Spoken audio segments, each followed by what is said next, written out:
Hello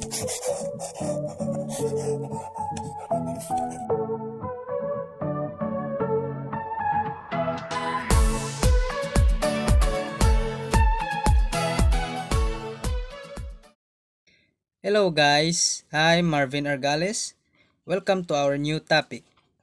For today's video, I will present the topic about the set of real numbers.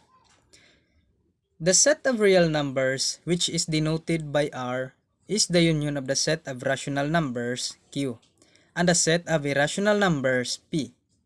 So, we can write the set of real numbers as R is equals to Q union P. This indicates that real numbers include natural numbers, whole numbers, integers, rational numbers, and irrational numbers. Types of real numbers. First is the rational numbers. Any number which can be defined in the form of a fraction, P over Q is called a rational number. The numerator in the fraction is represented as P and the denominator as Q, where Q is not equal to 0. A rational number can be a natural number, a whole number, a decimal, or an integer.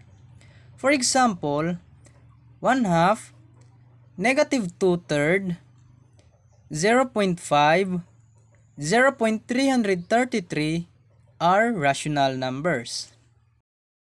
And lastly, irrational numbers. Irrational numbers are the set of real numbers that cannot be expressed in the form of a fraction, P over Q, where P and Q are integers and the denominator Q is not equal to 0. For example, pi is an irrational number, which is pi is equals to 3.14159265 and so on. In this case, the decimal value never ends at any point. Therefore, numbers like square root of 2 and negative square root of 7 and so on are irrational numbers.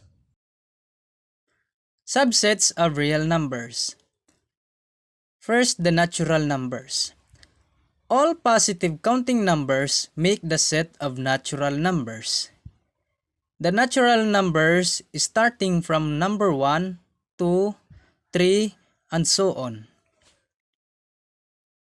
Next, whole numbers. The set of natural numbers with 0 represents the set of whole numbers.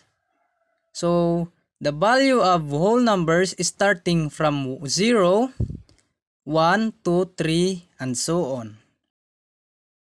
Next is integers. All positive counting numbers, negative numbers, and 0 make up the set of integers. The value of z starting from negative values numbers, example is -3, -2, -1, 0, 1, 2, 3, and so on. Another is rational numbers. Numbers that can be written in the form of a fraction P over Q, where P and Q are integers and Q is not equal to 0 are rational numbers. Example of rational numbers are -3, 0, -6, 5 over 6, and 3.23. And lastly, irrational numbers.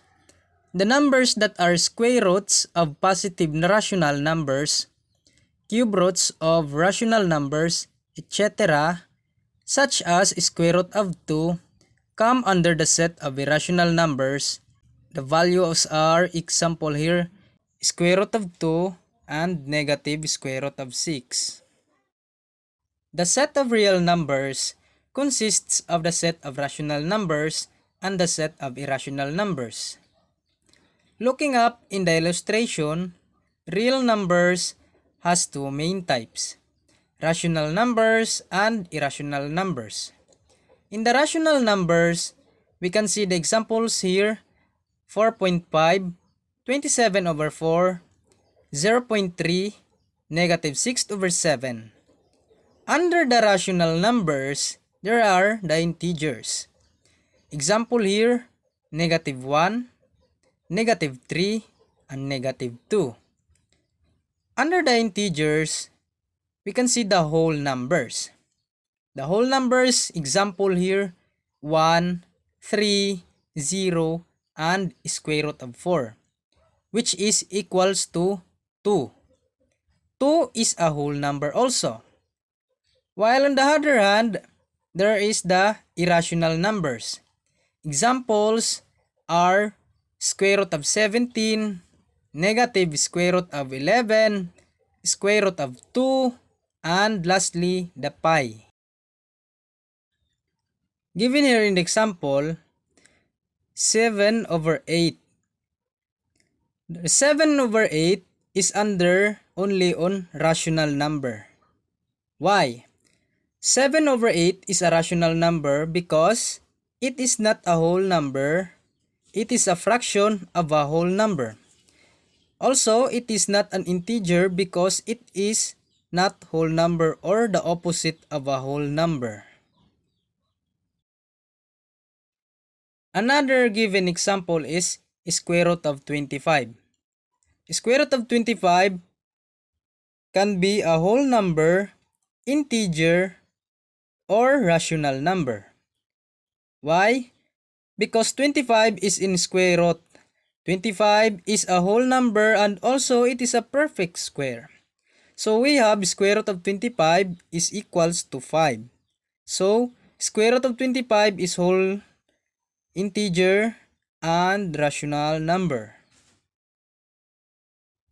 Last given example is 2 square root of 3 is only under irrational number because we have 3 in square root.